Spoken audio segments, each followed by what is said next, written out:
নাম বলবেন আপনার? নদী। নদী। নদী হচ্ছে আপনার নাম। বর্তমানে বয়স কত? 22 বছর শেষ, 23 বছর পা রাখছি। 23 বছর। আপনি কি করেন পেশায়? আমি পেশায় এখন ফ্রি বাসায়। আচ্ছা, এই অনুষ্ঠানে আপনি এসেছেন, আপনি সিক্রেটস অনুষ্ঠানটা সম্পর্কে জানেন, জি। এবং এই অনুষ্ঠানে মানুষ নিজের ভুলগুলো, অপরাধগুলো এখানে কনফেস করে, স্বীকার করে, এবং আপনি সেটা করতে যাচ্ছেন পুরো অনুষ্ঠান জুড়েই। কিন্তু তার আগে আমাকে একটু বলেন যে কেন আসলেন? কারণ আমার জন্য কয়েকটা জীবনই নষ্ট হয়েছে, কষ্ট পাইছে। আমার মনে হলো অনুষ্ঠান শোনার কারণে আমি যদি এই অনুষ্ঠানের যে আমার কথাটি বলি, আমার মতো ভুল জানি কেউ না করে, ওকে, আমার মতো কেউ জানি আর কেউকে কষ্ট না দেয়। ওকে, আমরা শুরু করতে পারি, একেবারে ব্যাকগ্রাউন্ড থেকে শুরু করব। ঠিক আছে, আপনি এই অনুষ্ঠানের খোঁজ পেলেন কিভাবে, এটা আগে বলেন। আমি 3 বছর যাবত আপনার অনুষ্ঠানটা শুনছি, কিন্তু এখন মনে হলো আমি নিজেই তো একটা অপরাধী। আমি কার অপরাধীর গল্প শুনি, আমি নিজেও যা বলি, তাহলে অনেক মানুষ সতর্ক হয়ে যাবে। কিবরিয়া ভাই, আমার একটা প্রশ্ন ছিল, জি। আপনি কেন ওই চ্যানেল থেকে না বলে চলে আসছেন? আচ্ছা, আপনি প্রশ্নটা অনুষ্ঠান শুরু হওয়ার আগে বারবার আমাকে জিজ্ঞেস করছিলেন, আমি বলেছিলাম যে আপনি আমাকে অনুষ্ঠানেই করেন, তাতে করে এটা অনেকেরই বিষয়টা জানা হয়ে যাবে। প্রথম কথা হচ্ছে যে এটা না বলা না, এটা আমি যখন একটা রেডিও থেকে অন্য কোনো রেডিওতে যাচ্ছি, তখন আমি যদি বলি যে আজকের পর থেকে আমাকে শুনতে পাবেন ঢাকা এফএমে, ওই রেডিওতে বসে, এটা খুবই নন প্রফেশনাল শোনা যায়, এবং এটা ওই রেডিও পারমিটও করে না, তাই না? সুতরাং না বলে না আসলে। তবে হ্যাঁ, আমার হয়তো আরও একটু বলা উচিত ছিল যে আমি খুব শীঘ্রই অন্য একটা রেডিওতে জয়েন করতে যাচ্ছি, সেখানে আমাকে আপনারা শুনতে পাবেন। কিন্তু আমি সেটা বললেও যে সেখান থেকে সেটা প্রচার করা হবে, এমন তো কোনো গ্যারান্টি ছিল না। হ্যাঁ, এবং আমি জানি যে এরকম অনেক মানুষই, আমি এখন পথে ঘাটে, হাটে মাঠে ঘাটে আমার সঙ্গে দেখা হয়ে যায় যে ভাই আপনি রেডিও ছেড়ে দিলেন কেন? আমাকে এই প্রশ্ন করে অনেকেই। আমি তো ভাই রেডিও ছেড়ে দেইনি। আমি যেদিন থেকে আমার পূর্বের স্টেশন ত্যাগ করেছি, এই ঢাকা এফএমে জয়েন করেছি, সেদিন তার পরের সপ্তাহ থেকেই আমি রবিবার এবং বুধবার দুটো অনুষ্ঠান নিয়ে আপনাদের সঙ্গে আছি, এবং এই অনুষ্ঠানের কন্টেন্টগুলো সেম, প্রেজেন্টেশনের ধরনটা একটু আলাদা, এবং তারপরেও আমি দেখেছি যে অনেক মানুষই এখন পর্যন্ত জানে না যে আমি ঢাকা এফএমে কাজ করছি। হয়তো ধীরে ধীরে জেনে যাবে আর কি। হ্যাঁ কিবরিয়া ভাই, কারণ আপনি যেদিন বলছেন আজকে অনুষ্ঠানে লাস্টে দিয়ে আমার কিছু কথা শুনতে পারবেন, সেদিন মানে কি কিবরিয়া ভাই কি বলতে চায়, এতদিন যাবত সেজন্য অপেক্ষা তো করছি। অপেক্ষা তো করার পরে দেখি সে আর চ্যানেলে থাকবে না। সে কোথায় যাবে, কি কারণে যাবে, কারণটা কি একটু তো জানাবে না, ফেসবুকে তো জানাবে। এর জন্য জানেন আমি অনেক কান্না করছি সেদিন রাত, আমার ঘুমেই হয়নি। কারণ আপনাকে আমি কখনো দেখিনি, আজকে আমার জীবনে প্রথম দেখা। তারপর আপনি কণ্ঠ শুনে আর আপনার ব্যবহার আচার এতটা ভালো, সেটা থ্যাংক ইউ। আমার সামনে বসে প্রশংসা করছেন, আমার কিছুটা বিব্রত লাগছে। Thank you very much. আপনাদের এই ভালোবাসা নিঃসন্দেহে সেটা আমার জন্য অনেক বড় পাওয়া, সৃষ্টিকর্তার কৃপা। আমরা মূল জায়গাটা থেকে শুরু করতে চাই। বুঝতে পেরেছি অনেকেই কষ্ট পেয়েছেন, কিন্তু ধীরে ধীরে খুঁজে পাবে আমাকে, আমি এটা বিশ্বাস করি, কারণ বাংলাদেশের লার্জেস্ট নেটওয়ার্ক হচ্ছে ঢাকা এফএম এর। সো টুডে অর টুমোরো সবাই এটা জানবে, খুঁজে পাবে। ওকে, নদী, একেবারে ব্যাকগ্রাউন্ড যেটা বোঝাচ্ছি যে আপনি যে আজকে যে জায়গাটায় এসে উপনীত হয়েছেন, এবং আপনি বুঝতে পারছেন যে আপনার যে ভুলগুলো, অপরাধগুলো, সেই ভুল আর অপরাধের পেছনে তো একটা শক্তিশালী কারণ আছে। সেই ছোটবেলা থেকেই আমি শুরু করতে চাই যে কিভাবে আপনি ধীরে ধীরে এই জায়গাটায় এসছেন। আমার মা হেরা 3 ভাই, আমরা 3 বোন 2 ভাই। তখন আমার বড় বোন হলো, তারপরে আমি হলাম, তারপরে আমার আরেকটা বোন হলো। এই কারণে আমার আম্মু আমার ছোট খালাম্মার কাছে আমাকে দিয়ে দিল। দিয়ে দেওয়ার কারণে তখন আমার খালাম্মার শুধু নতুন বিয়ে হয়েছে, আমি শুনছি বড় হয়ে, তখন তার কোনো ছেলে মেয়ে ছিল না, তার হাজবেন্ড দেশের বাইরে থাকতো। এই জন্য আমার ছোট খালাম্মা আমাকে নিয়ে নিল। নিয়ে নেওয়ার পরে তারপরে আমার মা আমার কোনো খরচপাতি দিত না, আমার বাবাও দিত না, আমার খালাম্মা চাইতো না, বলতো আমার হাজবেন্ড বাইরে থাকে, তুই থাক, আমারই তো মেয়ে, বোনের মেয়ে, আমার মেয়ে। বয়স যখন 5 বছর, তখন আমার খালাম্মার ঘরে আমার একটা বোন হলো। বোন হওয়ার পরে তারপরে আমাকে স্কুলে ভর্তি করে দিল। আমি স্কুলে যাওয়ার সময় আমার বোনকে দিয়ে আসি, আবার নিয়ে আসি। বা তারপরে আস্তে আস্তে যখন আমি 6-এ উঠলাম, আমি আবার খুব সাইকেল চালাতে পছন্দ করতাম। আমি সাইকেল নিয়েই, স্কুলটা অনেক দূরে ছিল, সাইকেল চালিয়ে স্কুলে যেতাম। সাইকেল চালিয়ে স্কুলে যাওয়ার পথে কয়েকটা ছেলে প্রশ্ন করতো, এই মেয়েটা কেন সাইকেল চালিয়ে স্কুলে যায়? সবাই তো এইভাবে সাধারণভাবে যায়, পেয়ে হেঁটে যায়, এই মেয়েটা কেন এই সাইকেল চালা যায়? আমরা ওই মেয়ের পাশে পাশে যাব। ঠিক আছে, যাক, সেই নিয়ে আমি কখনো প্রশ্ন করি না। তারপরে একদিন একটা ছেলে বললো, নদী তুমি কেন সাইকেল চালায় স্কুলে যাও? এটা কোন ক্লাসের? আমি তখন 6-এ ভর্তি হয়েছি। 6-এ ভর্তি হয়েছেন? বললাম কি, দেখো আমাদের বাসা থেকে অনেকটা লেট হয়ে যায়, আমার বোনকে স্কুলে পৌঁছাই দিয়ে আমার স্কুল যাইতে হয়, আমার পায়ে হেঁটে যাওয়ার এত সময় নাই, এই জন্য আমি নিজে সাইকেল চালাইয়া যাই। তারপরে বললো ঠিক আছে যাও। এইভাবে তো ছেলেরা খারাপ ভাবে, গ্রামে একটু গ্রাম সাইডে, এটা শহর হলে চলতো, আমি প্রতিদিন সাইকেল চালাই ওখানটা যাই, ছেলেটা প্রতিদিন দোকানে বসে থাকে, শুধু আমাকে ফলো করে। আমি আবার স্কুল ছুটি হওয়ার টাইমে বসে থাকে, যাওয়ার সময় বসে থাকে। একদিন আমি মেলাতে, বাড়ির পাশে মেলা হয়, বিরাট বড় মেলা, সেই মেলাতে গেলাম। মেলাতে যাওয়ার পরে সে আমার জন্য একটা গোলাপ নিয়ে দাঁড়ায় আছে, বলে নদী এটা তোমার জন্য। আমি কেন, এটা আমার জন্য। আমি এই গোলাপ দিয়ে কী করবো? গোলাপ তোমার চুলে পরবা, এই মেয়েদের চুলেই তো গোলাপ খুব সুন্দর লাগে। আমার আচ্ছা ঠিক আছে। পরে তারপরে আসলাম, তারপরে এইভাবে 6 জীবনটা পার হয়ে গেল। ছেলেটা এইভাবে শুধু তাকাই থাকলো। তারপরে 7 উঠলাম, উঠার পরে আর তার সাথে দেখা হয় না, সে কোথায় জানি চলে যায়। তারপর আমি এটে উঠলাম, এটে উঠার 2 মাস পরে বিয়ে দিয়ে দিবে, আমাকে আর পড়াশোনা করাবে না। আমি অনেক দুষ্টু, সাইকেল চালাই, স্কুলে যাই, মানে আমাকে আর বিয়ে দিয়ে দিবে। একটা ছেলে আমাদের এলাকায় মেয়ে দেখতে গেল, মেয়ে দেখার পরে সে মেয়ে বাসায় ছিল না। আমি স্কুল থেকে আসছি, সে আমাকে রানিং অবস্থা দেখে আসলো। দেখে আসার পরে বলো কি এই মেয়েটা কার? আমি তো মেয়ে দেখতে আসছি, এই মেয়েটাকে আমার ভালো লাগছে, আমি একটু তার ফ্যামিলির সাথে কথা বলতে পারি। তারপরে একজনকে প্রশ্ন করলে এই মেয়েটা বাড়ি দেখাই দিল, ওই যে মুখ বাড়ি যান তৈলে পাওয়া যাবে।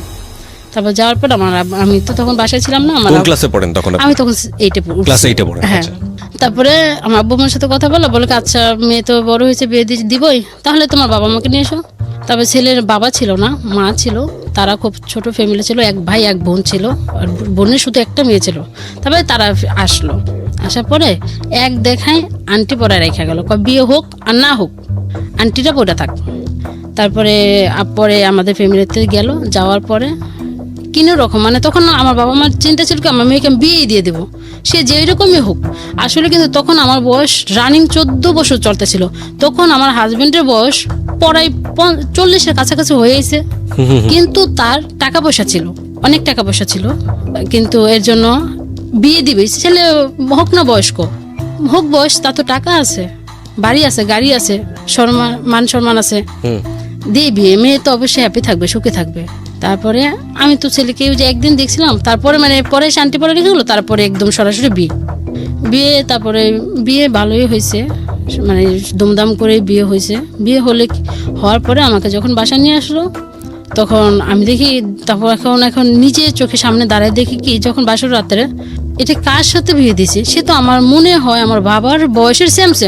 সে আমাকে এই ছেলের সাথে কেন বিয়ে দিলে? আমি তারপর তাকে বললাম, আপনি আমাকে কেন বিয়ে করলেন? আমি তো তোমাকে বিয়ে করছি, তোমাকে একা বিয়ে করিনি, তোমার বাবা মাকে সাক্ষী রেখে বিয়ে করছি। তাহলে বিয়ে করছি, তারপরে ঠিক আছে সংসার করতেছি। তখন স্বামী কি জিনিস আমি বুঝতাম না। মাঝে মাঝে শাশুড়ির সাথেও ঘুমাই থাকতাম, মানে এই রুমও ঘুমাই থাকতাম, ওই রুমও ঘুমাই থাকতাম, মানে কোনো ছিল না। তারপরে বললাম কি আমাকে এখন একটা ফোন কিনে দেবেন, আমি তো বাবা মার সাথে কথা বলতে হয়। কি বলবেন? ওকে এখন তোমার ফোন কিনে দরকার নেই, এখন তুমি ফোন দিয়ে কী করবে? তুমি এখন তোমার যখন একটা বেবি হবে তখন আমি তোমাকে ফোন কিনে দেবো, এছাড়া দিব না। আর ফোন তোমার চালানোও নিষেধ। আর একটা কথা সে বলে রাখছিল শুরুর থেকেই, তুমি কখনো পর্দা ছাড়া বাইরে যেতে পারবে না, তুমি সবসময় পর্দা করে বাইরে যাবা, তুমি বিনা কারণে গেটের বাইরে বেরোতে পারবে না। আমার সে এখনো পর্যন্ত গেটের বাইরে বেরোতে দেয় না, গেটের বাইরে বেরোতে পারবে না। ঠিক আছে, তখন তো বুঝি না বেরো, গেটের বাইরে না বেরোলে কি হবে? পুরো পাশটা তো ঘরের ভিতরে থাকতেই পাইতাছি, তোর দরকার কি গেটের বাইরে দেওয়ার দরকার? তো যাই না। তো এমন কথা হতে একদিন সে আমাকে আমার বাবা বাড়ি নিয়ে যাওয়ার পরে মানে বাবা বাড়িতে আসতেছি, তখন বাসে ওঠার পরে একটা লোক পাশাপাশি সিটে বলছে কি, ভাইয়া আপনার মেয়েকে কি শ্বশুর বাড়িতে নিয়ে আইতেছেন? আমি তখন এই কথাটা শুনে কি জানেন না, আমি অনেক কান্না করছি। আমি তারপরে থেকে ভাবি তার সাথে আমি আর কখনো বাইরাবো না। তখন আমি বোরকা ছাড়াই বাইরেছিলাম। যখন এই কথাটা বললো, আপনি কি ভাই আপনার মেয়েকে শ্বশুর বাড়িতে নিয়ে আসতেছেন? আমি কি রে, আসলে কি আমি এটা ভাবি? সে বয়স সবাই তো ভাবে, না হলে সে কেন এই কথাটা বলবে? তখন আমার হাজবেন্ড প্রশ্নের উত্তর দেয়নি, প্রশ্ন উত্তর না দিয়ে আমি কান্না করতেছি। তারপরে সেই লোকটা বুঝতে পারছে আমি তার ওয়াইফই হব, এর জন্য কান্না করতেছি। তারপরে বলল থাক, মানুষের কথা কি হয়। তারপরে আমি বাসায় এসে কিছু বলিনি, আমি তারপরে এভাবে শুয়ে থাকার পরে তারপরে আমার আস্তে আস্তে মানে একটা বেবি পেটে আসলো। বেবি পেটে আসার পরে সে আমাকে এমনি তো বাসা থেকে বাইরে যেতে দেয় না, একদম নিষেধ।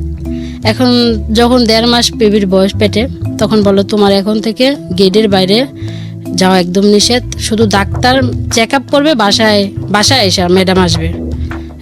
12 তারিখে ডেট ছিল, আমাকে 5 তারিখে সিজার করবে, নর্মালি বাচ্চা নেবে না। তারপর 5 তারিখে নেওয়া যাওয়ার পরে মানে তখন আমার বয়স 16 বছর। নেওয়া যাওয়ার পরে হাসপাতালে অনেক ডাক্তাররা অনেকটা রাগ হচ্ছে, এত অল্প বয়সের মেয়ে, আপনি এখনই মা।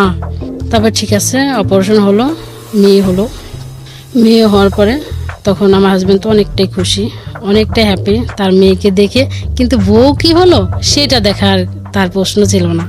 মানে বউয়ের খবর না নিলেও চলবে, মেয়েটা ঠিক আছে কিনা এটা হচ্ছে খবর বড় না কথা। নিলেও হ্যাঁ। চলবে, আমার মেয়ে হয়ে গেছে, আমার একটা সংসারের হয়ে গেছে। তারপর ঠিক আছে, মেয়ে নিয়ে অনেকটা হ্যাপি। এখন হাসপাতালে রিলিজ করে আমি বাবা বাড়িতে নিয়ে যাবে, এখন বলে কি না আমার বাড়িতে যেতে হবে। আমার বাবা বলে কি না, আমার মেয়ে এখন তোমার বাসায় যে কিচ্ছু করতে পারবে না, এখন ঘাটে তো নামতে পারবে না, আমার মেয়ে আমার বাসায় থাকবে। তারপরে আমার হাজবেন্ড হাসপাতালে বিল সব পরিশোধ করে দিয়ে আমার বাবা বাড়িতে পাঠাইলো।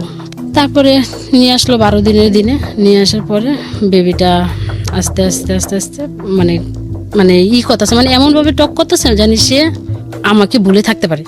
আমাকে ভুলে থাকতে থাকতে সব সময় দাদুর কাছে থাকে, মানে ওর দাদিকেই দাদু বলা শিখাইছি, মানে দাদা তো নাই, আল্লাহ দাদুর কাছে থাকতো। আর ওর আব্বু তো মিরপুরে কে দোকান আছে জামা কাপড়ের, দোকানের থেকে রাত্রে 11টায় 10টায় যাই বাবা সবসময় তাদের কাছে রাখতো, আমাকে দিত না তেমন একটা। খাওয়া পড়া গোসল যা আছে সব করতো। করার পরে তারপরে একদিন তার আস্তে আস্তে দেখি কি তার শরীরে পরিবর্তন আসতেছে, মানে সে স্বাভাবিকভাবে সুস্থ না, আমি দেখতেছি শুধু অসুস্থ হয়ে যাচ্ছে। মানে আপনার মেয়ের কথা বলছেন আপনি? না, আমার হাজবেন্ডের কথা বলছি। আচ্ছা। মানে সে সেখান থেকে কি অসুস্থ হয়ে যাচ্ছে, মানে যখন আমি স্বামী কি জিনিস বুঝতাম না, মানে সে তখন একটু আগ্রহ ছিল। যখন আমি বুঝতে চেষ্টা করলাম সে আমার স্বামী, তাকে দিয়ে আমার সবটাই দরকার, তখন সে আস্তে আস্তে তো দুর্বল হয়ে গেল। দুর্বল হওয়ার তারপরে থেকে আস্তে আস্তে কিবরে ভাই মানে সে আলাদা রুমে থাকা শুরু করলো। এটা বিয়ের কতদিন পরে?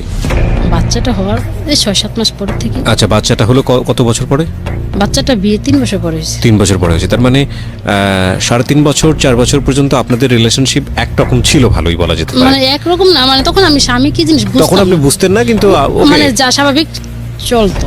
আচ্ছা, কিন্তু তারপরে যখন আপনি বোঝা শুরু করলেন, যখন আমি সেই সময়টাতে সে আলাদা রুমে থাকা শুরু করলো, তাই বলতে চাচ্ছেন? আচ্ছা, ওকে, আমরা এখানে একটা বিরতি নেব প্রিয় শ্রোতা, ছোট্ট একটা বিরতি। আজকে যেই সিক্রেটসটা এখানে রিভিল হচ্ছে সেটা একটা মানুষের ব্যক্তি জীবনের গল্প, কিন্তু এটা আমাদের সমাজে কিন্তু এই ঘটনা একক না, খুব বেশি রেয়ার না।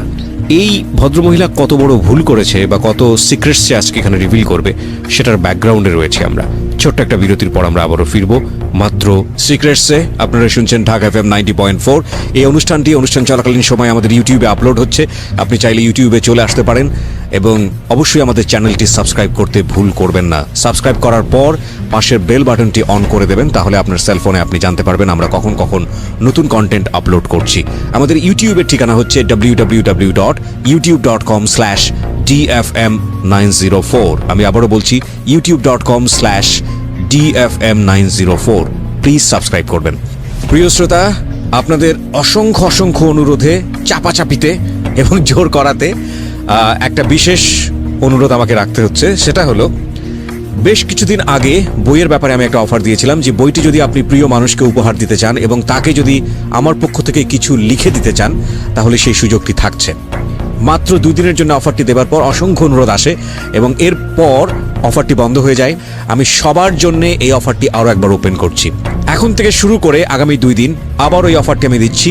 যদি আপনি এই বইটি কাউকে উপহার দিতে চান, যে বইটি বাজারে এসছে আমার, জীবন গল্প এবং সিক্রেটস, এবং তাকে যদি আপনি কিছু লিখে দিতে চান, তাহলে যেটা করতে হবে, আপনাকে ফোন দিতে হবে এই নাম্বারে। নাম্বারটি হচ্ছে 0963871771। আমি আবারও বলছি 09638771771। ফোন দেওয়ার পরে আপনি কল সেন্টার থেকে কিছু নির্দেশনা পাবেন, সেই নির্দেশনা অনুসারে আপনি কাজ করবেন এবং আমি অতি দ্রুত আপনার হাতে বইটি পৌঁছানোর ব্যবস্থা করব। এই অফারটি শুধুই এই নাম্বারে ফোন করে যারা বইটি অর্ডার করবেন তাদের জন্য প্রযোজ্য, অন্য কোথাও থেকে এই অফারটি প্রযোজ্য হচ্ছে না। শুধু এই নাম্বারটি থেকে যারা বইটি অর্ডার করবেন, অ্যাডভান্স অর্ডার, ঢাকা সহ সারা বাংলাদেশে। হ্যাঁ, নদী, আমরা যেখানটায় ছিলাম তারপর আমি মানে মাঝে মাঝে বলি কি, আপনি কেন এই রুমে থাকেন? বলে আমার তো কাজ থাকে, ব্যবসা বাণিজ্য করি, ব্যস্ত থাকি, তোমার কাছে তো মানে এতটা বেশি বয়সে এত রাত পর্যন্ত রাত্রে জেলা কাজ করলে হিসাব টিসাব করলে তুমি তো বিরক্ত হবে। আমি কি সব সময় আপনি তো কাজ করে আমার রুমে যেতে পারেন, আমি ঘুমাইতাম, আমি ভাবতাম সে আসবে, আমি তারপরে মানে অপেক্ষা থাকতে থাকতে ঘুমাই পড়তাম। এখন দেখি কি রাত পাড়ে সকাল হয়ে গেছে, এখনো সে আসেনি, ওই রুমেই শুয়ে পড়ছে। তারপরে শুয়ে থাকার পরে তারপরে একদিন আমি নিজের থেকে ওই রুমে গেলাম। ওই রুমে যাওয়ার পরে আমি বলছি আমি এখন আপনার কাছে কিছু চাই। এখন তুমি কি চাও? আমি আপনার স্ত্রী হয়ে যা যেতে পারি তাই চাই। কয় সরি আমি এখন দিতে পারবো না। দিতে পারবেন না কারণটা কি? আমি এখন সন্দেহ ঢুকলো, সে কেন এমনটা করে, কেন একটা স্বাভাবিক ছেলে তো এমনটা করবে না। আমার বিবি হয়েছে দেখে আমার কাছে আসে না, না কি কারণটা কি আমি এখন জানবো। আরো মানুষও তো বিবি হয়, তার হাজবেন্ড কি তাকে রেখে চলে যায়? তারপরে এখন দেখি মানে সে এখন বাসাও আসে লেট করে, মানে ভাবে আমি এখন যদি তাড়াতাড়ি বাসায় যাই সে তো অবশ্যই আমাকে এই প্রশ্নটা করবে, আমার কাছে আসতে যাবে, এই জন্য সে লেট করে বাসায় ফিরতো। হ্যাঁ মানে আগে আসতো 9টা 10টা অথবা 10:30, এখন দেখি 12টা 1টা এমন আছে 2টোও বেজে যায়। বাসা আসার প্রশ্ন করলে বলে এই বন্ধুদের সাথে ছিল, এটা ছিল ওইটা ছিল। তাহলে দেখি এখন সে আমাকে কিন্তু সময় দিচ্ছে না। এমন সময় একটা বিয়ের প্রোগ্রাম পড়লো, নাচ করতে পারি বিয়ের অনুষ্ঠানে, মানে আর কেউকে দাওয়াত না করলো, মানে বিশেষ করে আমাকে দাওয়াত করবে, মানে কারণ আপনি কি নাচানাচি করবেন। ওকে, ওদিন বিয়েতে তো গেছি, মানে বাচ্চা তখন এই 9-10 মাস হবে। মানে আমার শাশুড়ি বাবা ভালো ছিল, বলতে আচ্ছা ঠিক আছে তুমি যাও, বাচ্চা তো পিঠে খায়, যাও বাচ্চা আমি দেখে রাখছি। আমি দেখে রাখছি, যাও। মানে আমরা মানে একটা বিয়ে হলে সবকিছু আলাদা করে কিনে নিই, যে ধরেন আজকে এই বিয়েতে জামদানি পরবো, মানে সবাই এক কোয়ালিটি জামদানি, মানে ওই রকম সবাই। আমার শাশুড়ি আবার টাকা দিল, বল আচ্ছা ঠিক আছে নিয়ে আসো। নিয়ে আসলাম, তারপরে আমরা পার্লারে সেজে প্রোগ্রামে যাওয়ার পরে সেরকম পরে আমার হাজবেন্ড কিন্তু যায়নি। তারপরে তো গায়ে হলুদ গেল, তারপর তো বরযাত্রী, মানে হিন্দুদের বিয়ে তো রাত্রে হয়, তাহলে আমাদের এখানে 11টা থেকে 12 সাবার পোড়াবাড়ি বিয়ে। জি, তারপরে আমাদের মিরপুর থেকে যেতে তো বেশি সময় লাগে না, 12টার দিকে গেল, 3টা লগ্নে বিয়ে, তো 1টা বাজে যায় পৌঁছাই যাবো। তারপরে আমার হাজবেন্ড বরযাত্রীতেও যাবে না, কিন্তু আমাকে যেতে হবে, কিন্তু আমারও এনজয় করতে ভালো লাগে, আমিও যাই, থাকি সবসময় তো মন মোটা হয়ে থাকি, চলে যাই মজা করি। তারপরে যখন আমি সাভারে গেলাম পোড়াবাড়ি যেতে, আমি এখানে থামিয়ে আপনাকে একটা প্রশ্ন করতে চাই। ইন দ্য মিন টাইম আপনি আপনার, যেহেতু এটা একটা বেসিক নিড মানুষের জীবনে, আপনি আপনার হাজবেন্ডকে কোনো ভালো ডাক্তার দেখিয়েছেন, বা সে নিজে কোনো ডাক্তার দেখিয়েছে, বা আপনি তাকে বলেছেন যে তোমার যে শারীরিক সমস্যা আছে সেটা নিয়ে তোমার ডাক্তারের কাছে যাওয়া উচিত? হ্যাঁ, কিভাবে আমি ডাক্তার দেখাইছি, ওই সময়টাতে বিয়ে বাড়ির ঘটনার আগে দেখাইছি। আচ্ছা, দেখানোর পরে ডাক্তার বলছে সব কিছুরই একটা শেষ আছে, মানে আপনার হাজবেন্ড বিয়ে করছে লেট করে ঠিক আছে, কিন্তু আগে বাইরে সময় কাটাইছে, এই কারণে এই জিনিসটা হয়ে গেছে। বাইরে সময় কাটিয়েছে মানে হচ্ছে মানে তার বাইরে অন্য মেয়েদের সঙ্গে তার সম্পর্ক ছিল। জি জি। ওকে, যেটা বুঝতে পারছি যে ডাক্তার যেটা বললো যে এটা আসলে ট্রিটমেন্টে গেলেও এটা কিওর হওয়ার মতো ব্যাপার নেই, না ঠিক হবে না। ওকে ঠিক আছে, বলুন। তারপরে যে বিয়েতে গেলাম, তারপরে তখন আমার একটা পার্সোনাল সিম ছিল, মাত্র 2-3 দিন আগে, যে হঠাৎ একদিন মানে ওই রাত্রেই চিটাগাং থেকে একটা ফোন আসলো রং নাম্বারে। তারপরে আমি খেয়াল করতে পারলাম না, 1 আসলো না 2 আসলো। তারপর বললাম কি আপনি কোন টাইপ ফোন দিয়েছে? বললো কি 22-এ ফোন দিয়েছি। আমি কি এই নাম্বারটা আপনি কোথায় পেলেন? বললো কি মন থেকে নিয়েছি। মন থেকে নিয়েছেন কেন? নিলাম মন থেকে মানে ওই ছেলেটা মন থেকে নাম্বারটা নিজের থেকে, মনটাকে মানে ছেলের মন থেকে, ও আচ্ছা নিজের মন থেকে অজান্তেই টিপে বের করেছে। হ্যাঁ, ইচ্ছা করে নাম্বারটা বানায় আমার ফোনে কল আসছে। যদি কোনো ছেলে হয় আমি বন্ধু করব, আর যদি কোনো মেয়ে হয় আমি প্রেম করব। ওই কি রিয়া স্বাভাবিক কথা কেন বলেন? তারপরে বিয়ে হলো। বিয়েতে মানে ছেলেটা তখন অনেক ফোন দিচ্ছিল, মানে আমিও কথা বলছিলাম। তারপরে আমি ভাবি থাকি একটু ফান করি, মজা করি, একটা বিয়েতে আসছি এমনি তো মজা, আরো মজা করি। তারপরে ওই বিয়েতে মানে বিয়ে হতেছে, তারপর মাঝে যখন ভিডিও আসে তখন ফোনটা আমি রেখে দিই, মানে রাইনা থেকে রেখে দিই। তারপর বিয়ে হলো। বিয়ে হওয়ার পরে তখন ভিডিও ক্যাসেট বাইরেছে, তখন দেখে আমার অনেক নাচ, সবার নাচের তো আমার নাচের বেশি। তখন আমার হাজব্যান্ডকে মানে তারা আবার কিছু নাচ ভিডিও করে রাখছিল ফোনে, ওইটি ফেসবুকে ছাড়ছে। আমার হাজব্যান্ডের সাথে ফ্রেন্ডশিপ তো চলে আসছে। তারপর বলে দেখো তুমি বিয়েতে যে এমন করে নাচো, তোমার তো পর্দা ছাড়া বাইরে যাওয়া নিষেধ। আপনি নিষেধ করছেন ঠিক আছে, এ তো বাড়ি ঘরে বিয়ে, যেতেই হবে, আর তো আমার বাবার বাড়ি এলাকা না, আপনার এলাকায়। তারপরে বললে ঠিক আছে আর কখনো কিন্তু বিয়ের প্রোগ্রামে যেতে পারবে না। আমি বললাম এখন আমি আপনার কথা আমি আর রাখতে পারবো না, আপনি আমাকে কোনো দিক দিয়ে হ্যাপি করতে পারতেছেন না, আপনি কোনো কি দিতে তোমাকে হ্যাপি করতে পারতেছি না, টাকা পয়সা যা লাগে সবই তো দিতেছি, আমাকে দিলে কি হবে, আমি তো নিজে অসুস্থভাবে বসবাস করতেছি। তখন মাথায় বুদ্ধি আসলো এইভাবে একা জীবনের থেকে কারোর সাথে বন্ধুত্ব করে জীবন কাটানো ভালো হবে। আমার সময়টা তো কাটবে, আমার মনটা তো ভালো থাকবে। একা একা জীবন মনে হয় চলবে না। কিন্তু এই যে কথাটা আপনি বললেন, এখানে আমার কিছু জিনিস জানার আছে। একটা যেটা হচ্ছে যে আপনার হাজবেন্ড